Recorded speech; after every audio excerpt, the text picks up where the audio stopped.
নমস্কাৰ। আজি আমি যাব ওলাইছো আমি কিছু পইচা কালেক্ট কৰিবলৈ, কাৰণ আপোনালোকে ইতিমধ্যে গম পাইছে বা ইতিমধ্যে জ্ঞাত যে আমাৰ উজনি অসমত যেনেকুৱা বানপানীৰ সমস্যা, মানুহে যেনেকৈ দিন কটাই আছে বহুত কষ্টৰে, আৰু সেইকাৰণে আমি ভাবিছো যে কিছু সিহঁতক সহায় কৰিব পাৰিলে, সেইটো টকা পইচা হওক বা যিকোনো বস্তুৰে হওক, কাপোৰ কানিও হওক, সেইটো আমি ইয়াৰ পৰা লৈ যাই সিহঁতক কিছু সহায় কৰিম। এই কাৰণে আমি আজি আমাৰ সদৌ অসম সাহিত্য আৰু সংস্কৃতি উদ্যোগত আমি এইটো যাত্ৰা আৰম্ভ কৰিছো। আপোনালোকে আমাৰ লগত থাকি যে আপুনি ফিজিকেলি আপোনালোক আমাৰ লগত থাকিব পাৰে বা অনলাইনৰ যোগেদি আমালৈ কিছু পইচা প্ৰেৰণ কৰি সিহঁতক সহায়ক হাত আগবঢ়াব বুলি আশা ৰাখিলে। নমস্কাৰ, মই অকিবুল।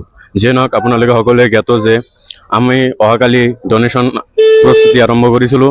সেইকাৰণে আজি আমি ষ্টাৰ্ট কৰিছোঁ ডনেশ্যন প্ৰস্তুতি। কাৰণ আপোনালোকে জানে আমি অহাকালি 10,000-ৰ ওপৰত কিছুমান পইচা উঠাইছোঁ, আৰু আজি আমি টাৰ্গেট আছে যে আজি আমাৰ 30-ৰ কাষেদি যাব লাগিব। কাৰণ আমাৰ 31 তাৰিখত আমাৰ হাতত মাত্ৰ 3 দিন আছে। এই 3 দিনৰ ভিতৰত আমি কিবা এটা কৰিব লাগিব তেওঁলোকৰ কাৰণে। সেইকাৰণে আপোনালোকে যদি আমাক সহায় কৰিব বিচাৰে তেন্তে আমাৰ অনলাইনৰ যোগেদি সহায় কৰিব পাৰে, আৰু যদি আমাৰ সন্মুখত আহি সহায় কৰিব বিচাৰে তেন্তে আমাৰ লগত কণ্টেক্ট কৰক, আমি আপোনালোকক সহায় আগবাঢ়িম। আৰু ধন্যবাদ।